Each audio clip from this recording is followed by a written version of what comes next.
नमस्कार, मैं Siddharth Shukla. Supreme court में एक अहम याचिका पर सुनवाई चल रही है जिसमें सजायाफ्ता दोषियों के चुनाव लड़ने पर आजीवन प्रतिबंध लगाने की मांग की गई है।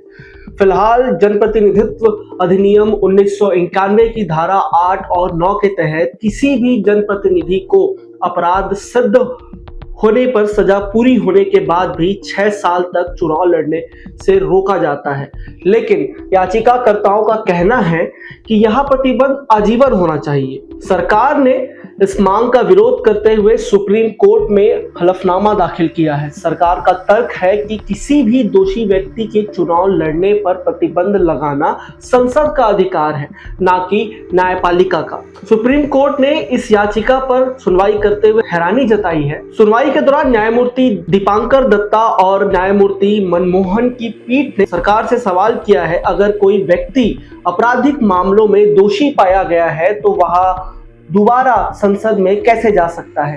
कोर्ट ने सरकार से इस पर जवाब मांगा है। अब 4 मार्च को इस मामले की अगली सुनवाई होगी। अब इस पूरे मामले से देश पे क्या फर्क पड़ेगा, देश की संसद पे क्या फर्क पड़ेगा, इसे समझने के लिए आपको कुछ आंकड़े समझने पड़ेंगे। अगर इस मामले पे सुनवाई हो रही है और अगर जो 1951 का कानून है के तहत किसी भी व्यक्ति को अगर अपराध सिद्ध होने के बाद 6 साल तक चुनाव लड़ने की मनाही होती है, अगर वह कानून बदल जाता है तो क्या फर्क पड़ेगा। तो आंकड़ों में देखिए अपराधी सांसदों की हकीकत। अगर यह कानून बदलता है तो इसका सीधा असर देश के मौजूदा सांसदों पर पड़ सकता है। 18वीं लोकसभा में चुने गए 543 सांसदों में से 251 सांसदों के खिलाफ आपराधिक मामले दर्ज हैं। इसका मतलब यह है कि 46% सांसदों पर आपराधिक आरोप हैं, जिनमें से 28 सांसदों को अलग अलग कोर्टों द्वारा दोषी भी करार दिया जा चुका है। सबसे चौंकाने वाली बात यह है कि इनमें से 19 सांसद ऐसे हैं जिनके खिलाफ हत्या और महिलाओं के खिलाफ अपराध जैसे गंभीर आरोप हैं। अब आपके मन में सवाल उठ रहा होगा कि सबसे ज्यादा दागी सांसद किस पार्टी में होंगे। तो इसे लेकर association of democratic reform ADR की रिपोर्ट के मुताबिक भाजपा के सबसे ज्यादा सांसदों पर आपराधिक मामले दर्ज हैं। भाजपा ने 2019 लोकसभा चुनाव में 440 उम्मीदवार उतारे थे, जिनमें से 183 पर आपराधिक मामले दर्ज थे।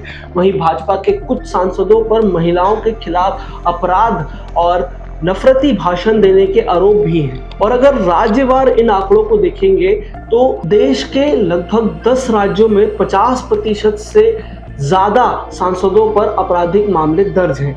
आइए इन पर नजर डालते हैं। अगर आप प्रतिशत के आधार पर इन राज्यों में आपराधिक मामले जिन सांसदों पर दर्ज है उनकी बात करेंगे तो केरल में है 95%, तेलंगाना में है 82%, उड़ीसा में है 76%, तमिलनाडु में 66%, झारखंड में 71%, बंगाल में 52% और बिहार में 53%, उत्तर प्रदेश में 50%, महाराष्ट्र में 50%, हिमाचल प्रदेश में 50%। तो अब सवाल उठता है कि अब आगे क्या। अगर सुप्रीम कोर्ट इस याचिका को स्वीकार करता है और आजीवन प्रतिबंध का नियम लागू कर दिया जाता है तो देश की राजनीति में बड़ा बदलाव देखने को मिल सकता है।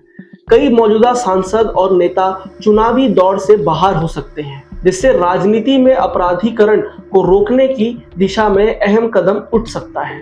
हालांकि सवाल यह भी उठता है कि ऐसे फैसले लेने का अधिकार अदालत के पास है या यह संसद का विशेष अधिकार है। इस पर अंतिम निर्णय 4 मार्च को होने वाली सुनवाई के बाद ही सामने आएगा, लेकिन यह बहस देश की लोकतांत्रिक व्यवस्था और राजनीति की शुचिता के लिए बेहद अहम साबित हो सकती है। तो क्या राजनीति में अपराध का सफाया होगा?